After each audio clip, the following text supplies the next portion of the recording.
पिछले वीडियो में हमने जाना था आज का सही कर्म कल के बेहतर प्रारब्ध की नींव रखता है। लेकिन एक प्रश्न अब भी बाकी है।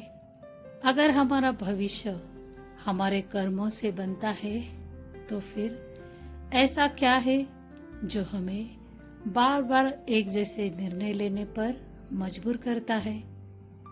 क्यों कभी हम बहुत आलसी हो जाते हैं, कभी बिना रुके काम करते रहते हैं और कभी हमारा मन बिल्कुल शांत कैसे हो जाता है?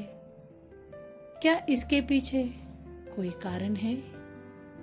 हाँ है। भगवान श्री कृष्ण बताते हैं पूरी प्रकृति तीनों गुणों से बनी हुई है और यही तीनों गुण हमारे विचार, हमारे निर्णय और हमारे कर्मों को प्रभावित करते हैं। नमस्ते, आपका अपने चैनल विद्या दत्ता में हार्दिक स्वागत है। यहाँ हम भगवद गीता की शिक्षाओं को आज के जीवन से जोड़कर सरल भाषा में समझाते हैं। तो आइए समझते हैं तीन गुण हमारे जीवन को कैसे चला रहे हैं। भगवान श्री कृष्ण कहते हैं यह पूरी प्रकृति तीनों गुणों से बनी हुई है, सत्व, रज और तम। ये तीनों गुण हर व्यक्ति में मौजूद होते हैं। फर्क सिर्फ इतना है कि किस समय कौन सा गुण ज्यादा प्रभावी होता है। सबसे पहले जानते हैं तमोगुण के बारे में।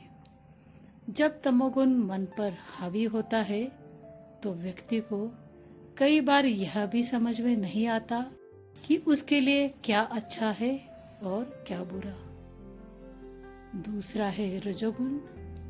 इसमें व्यक्ति बहुत सक्रिय हो जाता है, लेकिन उसके कर्म अक्सर स्वार्थ और इच्छाओं से प्रेरित होते हैं। तीसरा है सत्वगुण। इसमें व्यक्ति ज्ञान, विवेक और निस्वार्थ भाव से कर्म करता है। अब इसे एक उदाहरण से समझते हैं।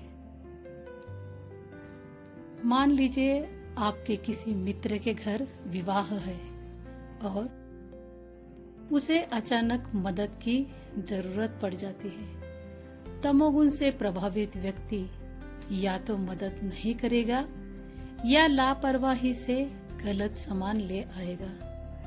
रजोगुण से प्रभावित व्यक्ति सोचेगा मुझे इससे क्या फायदा होगा या बदले में मुझे भी मदद मिलनी चाहिए। लेकिन सत्वगुण से प्रभावित व्यक्ति सोचेगा समाज ने मुझे बहुत कुछ दिया है, अब मेरी बारी दूसरों की मदद करने की है। लेकिन अब सबसे बड़ा प्रश्न, अगर मुझ में तमोगुण ज्यादा है तो मैं सत्वगुण तक कैसे पहुंचूं? उत्तर है धीरे धीरे।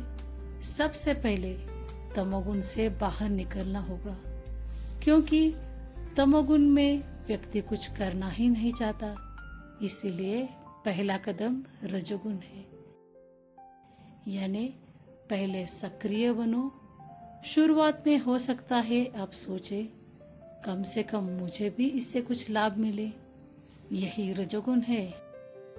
और यह तमोगुण से बेहतर है, क्योंकि अब व्यक्ति कर्म तो कर रहा है, लेकिन यात्रा समाप्त यही नहीं होती। अब अगला कदम सत्वगुण है।